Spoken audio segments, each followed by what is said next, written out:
kita memuji Tuhan. Nah, aman sakit kusta, kita pakai gerakannya ya. Semuanya harus bergerak.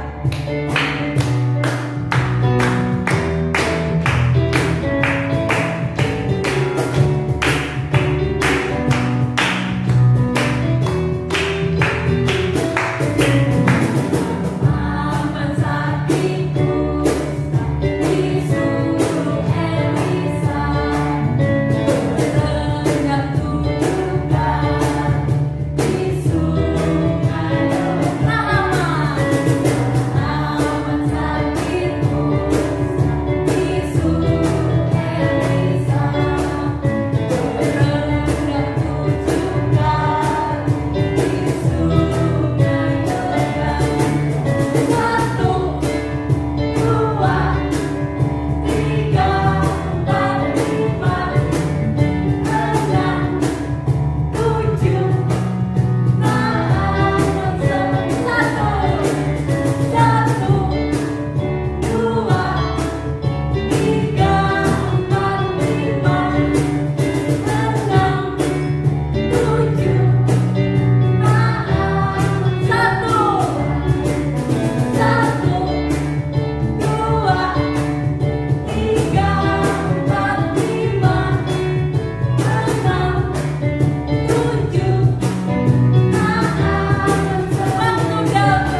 memberikan firman-Mu Tuhan. Bila apapun yang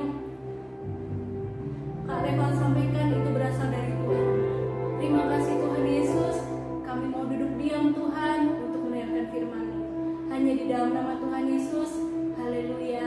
Amin. Selamat mendengarkan firman Tuhan adik-adik.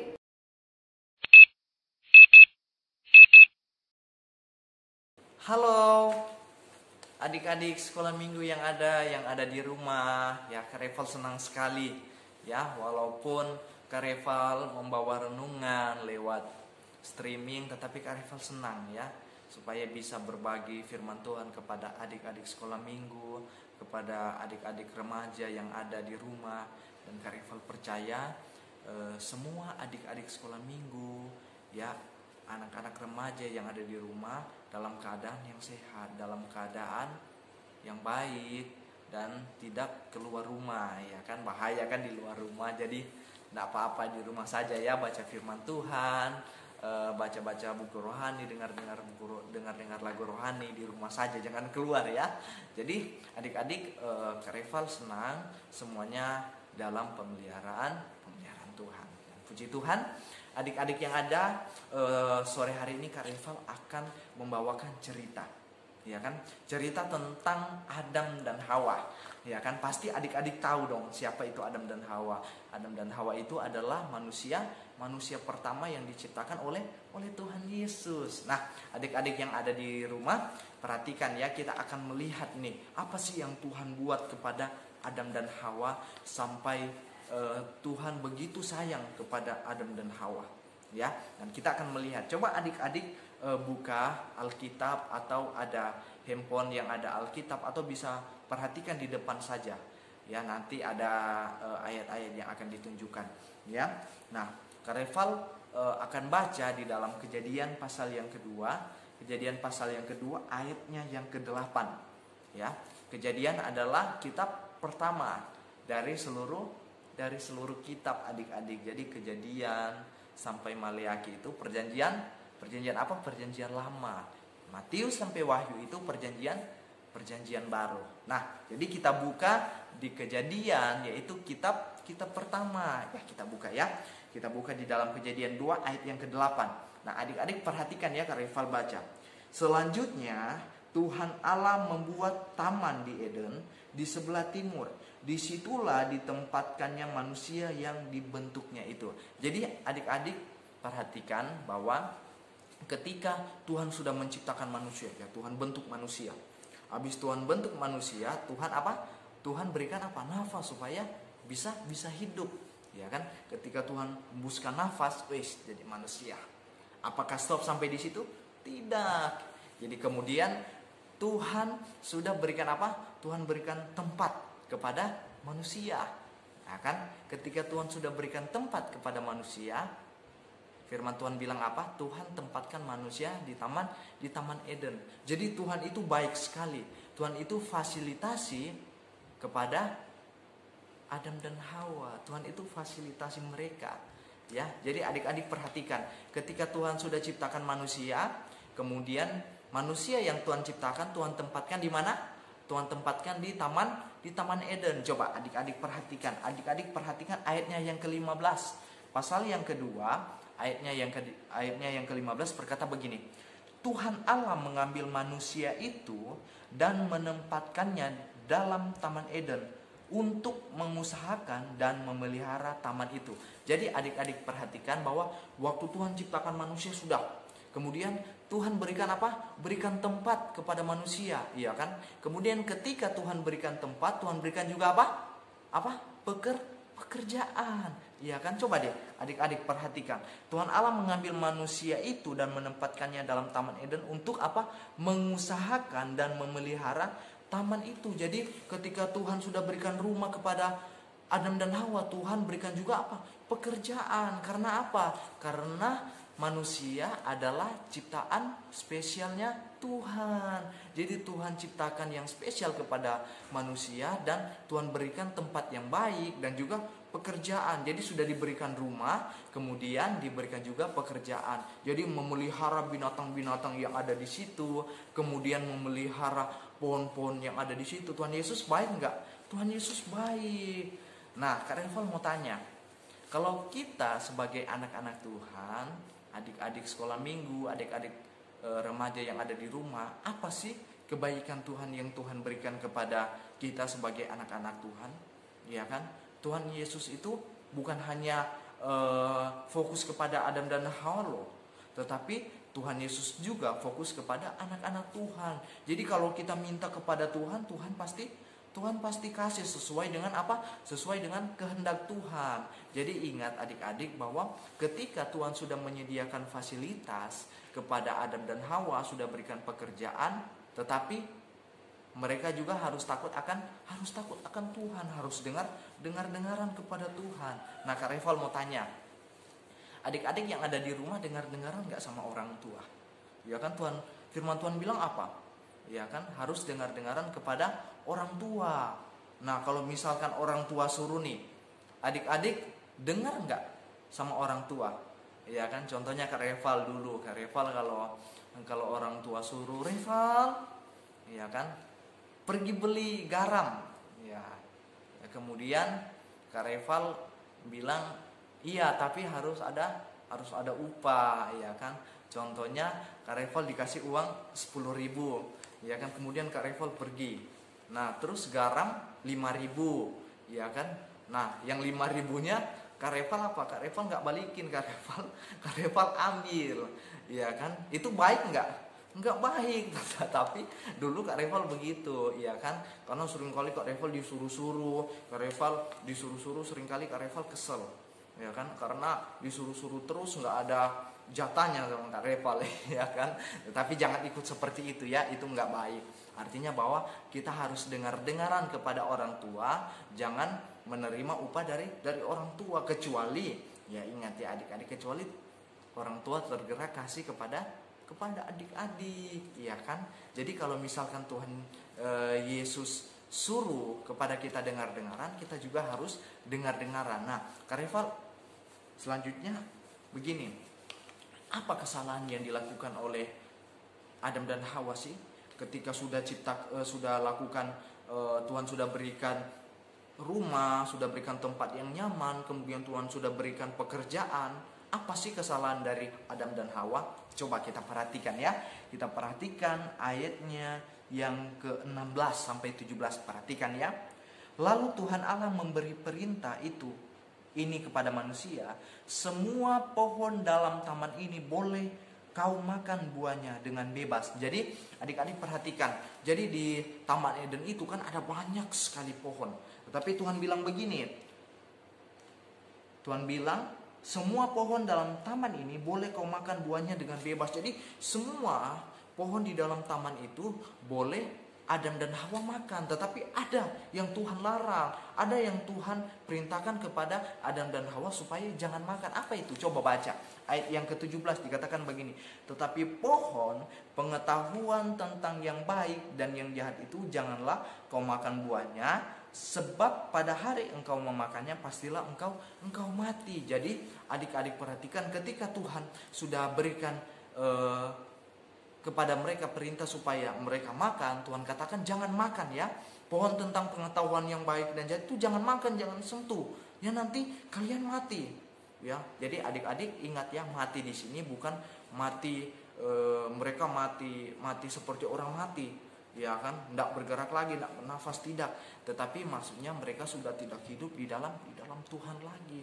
Mereka sudah tidak dengar-dengaran lagi kepada Tuhan. Jadi mereka sudah tidak hidup lagi di dalam Tuhan. Yang dulunya mereka hidup dalam kemuliaan, tetapi ketika mereka berdosa, mereka tidak dengar-dengaran kepada Tuhan, ya, mereka sudah jatuh ke dalam dosa dan sudah tidak hidup dalam kemuliaan lagi. Karena apa? Karena mereka tidak taat kepada Tuhan. Jadi adik-adik ingat, kalau orang-orang yang tidak dengar-dengaran kepada Tuhan marah. Iya kan?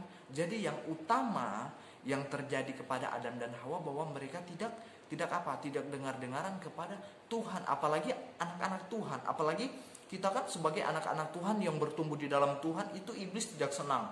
Ya buktinya waktu Adam dan Hawa jatuh ke dalam dosa, itu perbuatan siapa? Itu perbuatan iblis. Iblis tidak senang, sehingga Adam dan Hawa jatuh ke dalam dosa dan iblis dikutuk, kemudian mereka diusir dari Taman Eden. Jadi anak-anak ingat bahwa kita harus takut akan Tuhan. Tuhan baik kok, iya kan? Tuhan memberikan kepada kita itu apa? Fasilitas, iya kan? Tuhan berikan kepada kita itu apa? Hal-hal yang luar biasa sebagai anak-anak Tuhan. Tetapi Tuhan mau supaya kita dengar-dengaran. Contohnya Kak Eval, ya kasih contoh ya. Ketika Tuhan ciptakan adik-adik yang ada, ya kan? Pasti Tuhan berikan apa? Kelebihan, yaitu apa? Kepintaran, kecerdasan, akal budi, iya kan? Tuhan sehingga coba lihat, ya kan, ada anak-anak remaja, anak-anak sekolah minggu yang dapat peringkat 1 di sekolah. Itu karena apa? Karena Tuhan berikan apa? Tuhan berikan kepintaran kepada adik-adik yang ada, itu karena Tuhan. Tetapi ingat, Tuhan mau supaya dengan kecerdasan yang Tuhan sudah berikan, adik-adik juga harus mengerti bahwa kita juga harus takut akan Tuhan, iya kan? Sudah diberikan kecerdasan, sudah diberikan akal budi. Karena apa? Kalau kita punya kecerdasan, kita sudah dewasa nanti dan kita sudah punya ranking yang banyak, kita juara-juara, dan kecerdasan itu kan dilihat dari orang lain, ya kan? Orang lain contohnya ya, adik-adik nih punya masa depan ingin jadi dokter, ya kan? Contohnya ingin jadi dokter. Nah, kalau mau jadi dokter kan harus cerdas, ya kan, harus pinter, ya kan? Nah, kalau kita anak-anak pinter, pasti besarnya nanti kalau kita jadi dokter, pasti kita mendaftar, kita masuk di dalam setiap kualifikasi, pasti kita dipilih karena apa? Kita pinter, ya kan? Dan itu pasti kita diterima. Karena apa? Karena ada kepintaran yang Tuhan berikan. Tetapi kembali lagi kita harus dengar-dengaran, ya kan? Jangan karena kita sudah pinter, karena kita sudah cerdas, terus kita tidak dengar-dengaran lagi kepada Tuhan. Hati-hati adik-adik ya. Nah, siapapun mau jadi tentara, iya kan, jadi tentara. Nah, karena Pak ada cerita nih adik-adik. Nah, contohnya ya, ada satu anak di Manado, ya kan. Nah, dia waktu sekolah minggu, gurunya bilang begini, siapa yang mau masuk surga?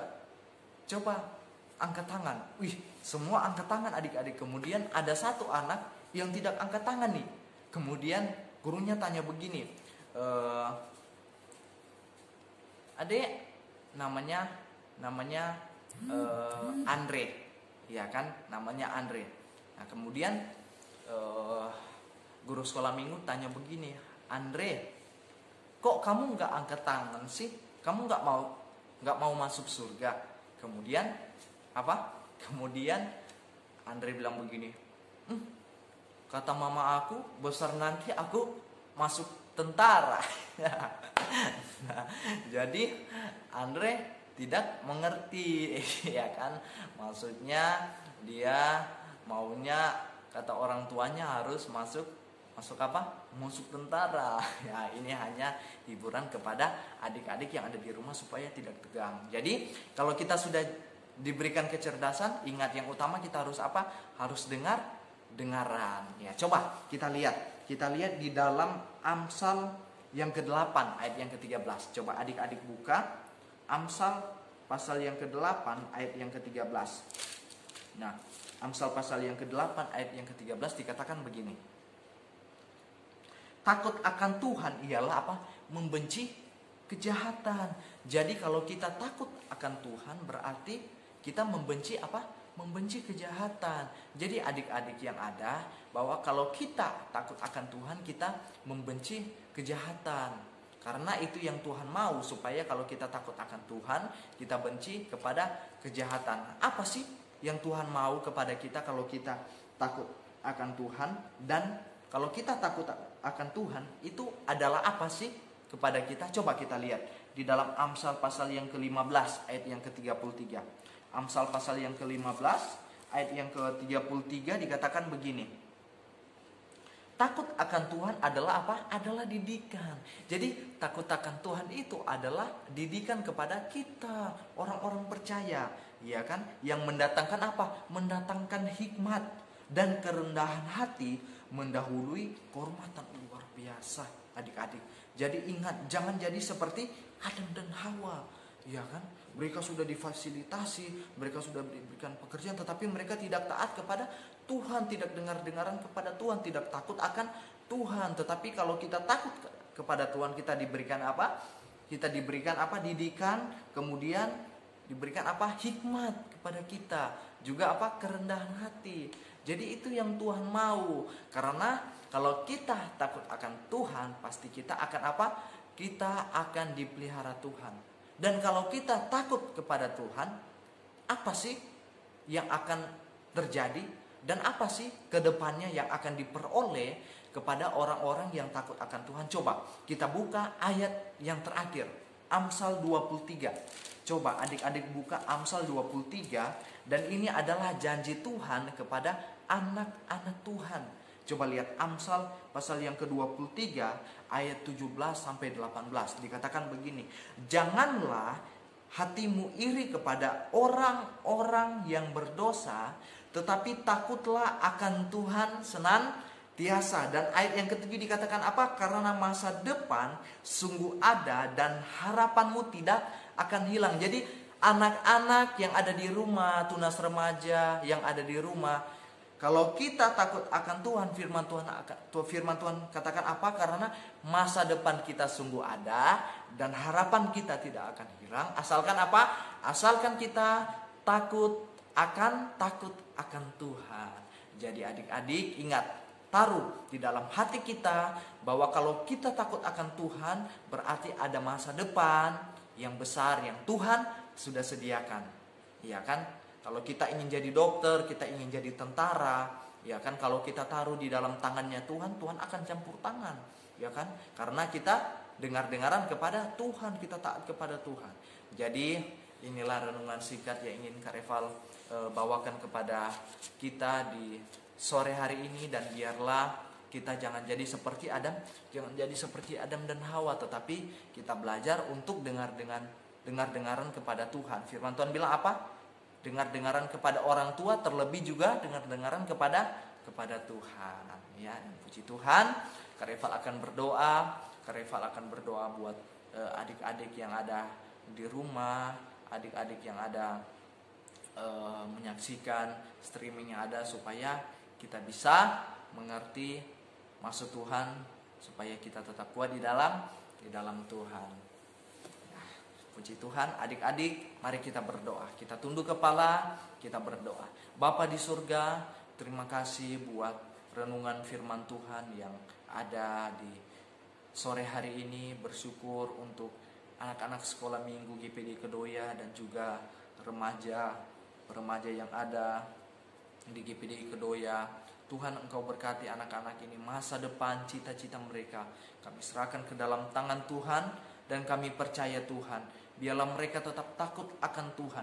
Kecerdasan Tuhan taruh dalam hidup mereka, kepintaran, supaya Tuhan lewat kecerdasan, kepintaran mereka lakukan untuk kemuliaan nama Tuhan. Berkati juga setiap persekolahan mereka, baik ada juga yang bekerja Tuhan. Tuhan berkati, ada yang bersekolah, Tuhan berkati, sehingga Tuhan mereka boleh menjadi berkat di setiap teman-teman mereka yang ada di sekolah. Dan kami percaya Tuhan, orang tua mereka diberkati oleh Tuhan, pekerjaan dari orang tua mereka diberkati oleh Tuhan. Kami percaya Tuhan, Pelnap GPD Kedoya yang ada di tempat ini, Tuhan tambahkan jiwa-jiwa anak-anak sekolah minggu yang ada, sehingga Tuhan sama-sama kami menaikkan pujian dan syukur hanya untuk kemuliaan nama Tuhan. Terima kasih Tuhan, terima kasih Bapak, terima kasih buat firman Tuhan di sore hari mengajarkan kami untuk takut akan Tuhan, belajar untuk kami bisa mengerti maunya Tuhan, supaya kami bisa taat kepada Tuhan, supaya masa depan kami, harapan kami ke depan adalah indah, karena semua dalam rencana Tuhan. Terpujilah nama Tuhan, kekal untuk selama-lamanya. Kami sudah berdoa dan mengucap syukur di dalam nama Tuhan Yesus. Kami berdoa, haleluya, puji Tuhan, amin. Tuhan berkati untuk kita semua.